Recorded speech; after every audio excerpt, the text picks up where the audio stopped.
What is good, you guys? It's Lifestyle from lifestyledid.com, and in today's video I'm going to be showing you two easy ways and two really cool tools that can help you make chord progressions in seconds. One of them is an app for your phone, and one of them is a plugin that is actually inside of FL Studio. So I'm going to show you these two cool ways to make chord progressions quick and fast. Let's get into it. All right, so the first one I want to show you guys is an app called Fingers. It goes by Cheeky Fingers, kind of a weird name. But it's really cool because you get all your chord progressions and then you get laid out easily all the chords that are in it. So let's say we go to C sharp, right?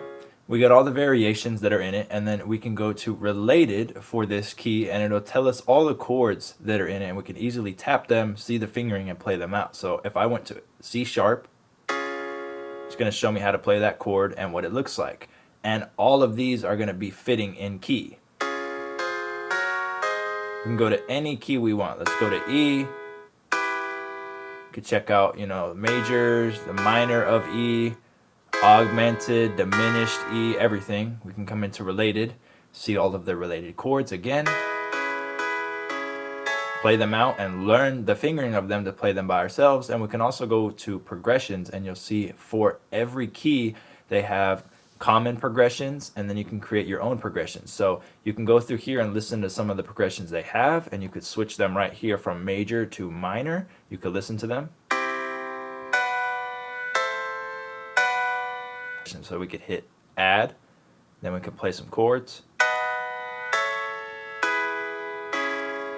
Right, doesn't sound too good, but we can mess around with these and figure out how we wanted them to sound if we really did want it, and then we can save our progressions. All right, so this second trick I actually can't take credit for. I found it in a video that was recommended to me on YouTube, and it's by these guys right here, FL Studio Tips. And I watched the video and they dropped this really cool tip in there about using Patcher, and there's a preset in there that you can use to create chords. So I'm going to show you that really quick. All right, so let's go over here and let's go to add. Let's add Patcher, which is a FL Studio VST.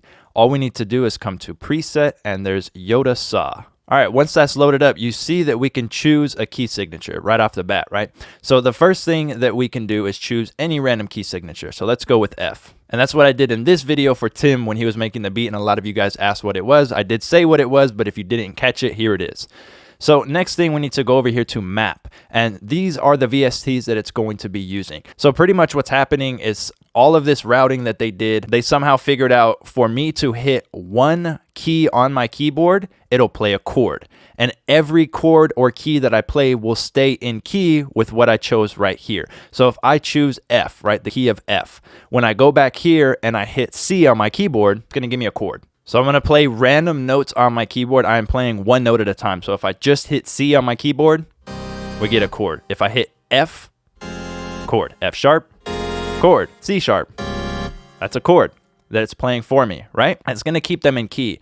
So what I like to do so I don't have 4 different plugins running at one time is I just go in here and I disconnect everything but one instance of Harmless. So in Harmless, if I just double click this, if you've ever used Patcher, it's very easy. I go over to presets and I want to choose keyboards just so I can kind of hear what's going on. This makes it easier for me to kind of listen to the chords. And you can see right here, I'm only hitting C on my keyboard, but watch what it triggers right here. Right? It's giving us a C minor chord. Let's go to F. No matter what I play, I'm playing one note. I don't personally know how to switch this. I would love to switch this VST right here to like Omnisphere or something. I've tried a few times, but no luck. So how I use this when I use it is I just load Harmless, I disconnect all of these, and I choose something that's easy to listen to. And while I'm playing to get a chord progression, I'll just play random notes, find what I like, and then I'll look here and copy that into a MIDI form, and then I'll go plug that into any VST I want to use. So you can use this to create quick chord progressions if you're in like Beat Block or something, or however you just want to use it all the time, and then you can just copy the MIDI and I'll show you how to do that. So let's come up with a quick chord progression. So I'm going to choose C, D, F, and then A sharp. What I'm going to do is actually I can just go to the sampler real quick and I can look what I play. So let me go back here and just make sure that it's triggered here. And now I'm going to be writing MIDI here. So I got C, D sharp, and G. So I'm going to just type that in right here, or you could just look at it if that's better for you. So there's our first chord, right? Next we have C sharp, and I'm just going to plug these in real quick. I'm going to look at it, plug them in, and then we'll get going.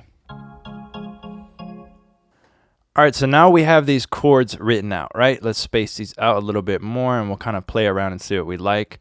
But I'm going to just lengthen these like this, and I'm going to replace this sampler with something. Let's go with keyscape. Let me go down like this, and then if we just play the chords, this is what you'll hear.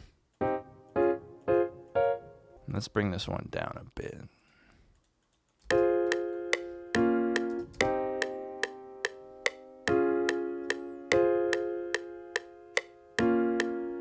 So that's pretty cool. And from there, we can build and do whatever we want. We can invert some chords if we want to.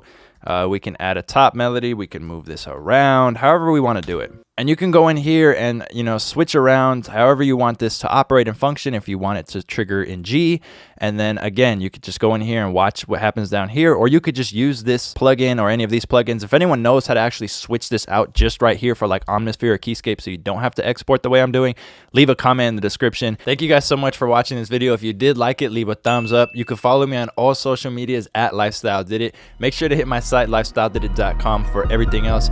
Other than that, subscribe to your boy, push notifications. Thanks.